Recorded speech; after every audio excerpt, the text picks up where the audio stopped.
खुलुमबाय।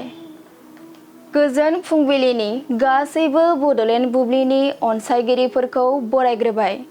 दिनै 15 मार्च सनिबारनि फानजामुथिखौ फरायथिनो लादों आं भाग्यश्री बसुमतारिया।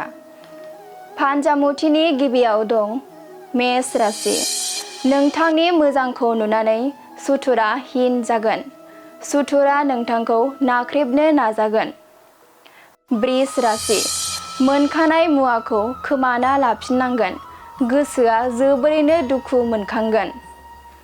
मिथुन राशि। रांखावरिनि आंखालाव गोबां जार्लायाव गोग्लैनांनो हागौ।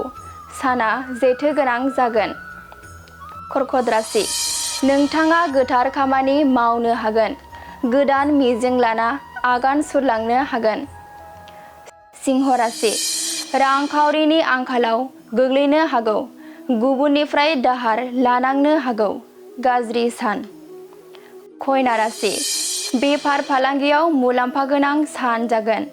आखाइयाव रां रुफा फैगोन। तुला राशि। नोंथांनि बिबाना गोजौ फारसे जौगालांगोन। नखराव खुसिजों साग्लोबसारगोन। वृश्चिक राशि। नोंथाङा गोजौ सोलोंथाइ लानानै गोजौ फारसे दावगालांनो हागोन। समाजाव नोंथांनि मुं गोसारगोन। धनु राशि। समाजनि मोजां हाबा मावनो खाबु मोनगोन। समाजाव नोंथांनि मान सन्माना बांगोन। मकर राशि। मावनो लानाय थांखिया फेलें जागोन। दुखु दाहाजोंनो साना बारलांगोन। कुम्भ राशि। खामानिफोरा मावब्लाबो जोबस्रांनाय नङा।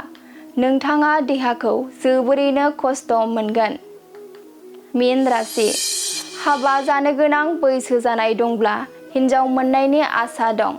नखराव खुसि फैगोन। दिनै सानसेनि राशि फरायथिनायाबो एसेनोसै। आसा खालामो नोंथांनि दिनैनि साना मोजाङै मोजां थांगोन। बेखौ बड'लेण्ड बुब्लि नखरनिफ्राय मिजिंथिबाय। गोजोन्थों।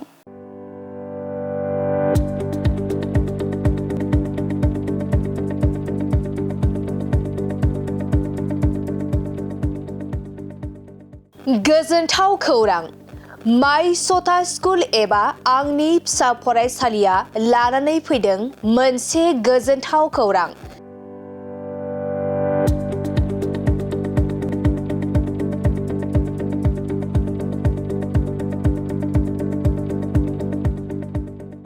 क'क्राझार सहरनि जेडि र'डजों थांग्रा वार्ड नं 4आव माइ सथा स्कुल एबा आंनि फिसा फरायसालियाव डे केयार, नार्सारि, LKG, UKGनि थाखाय मुं थिसननाया सोलिगासिनो दं।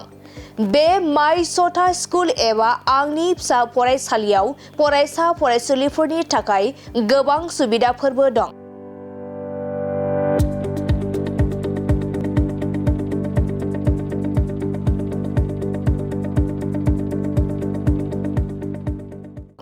अब्ला नोंथाङा माखौथो नायबाय थाखो?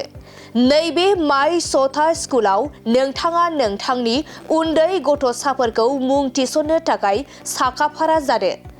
माइ सथा स्कुल एबा आंनि फिसा फरायसालियाव नोंथाङा थोंजोङै खौरां लानो थाखाय 8091887781 नङाब्ला 9531281982 बे मबाइल नाम्बारनि गेजेरजों खौरां लाहरनो हागोन।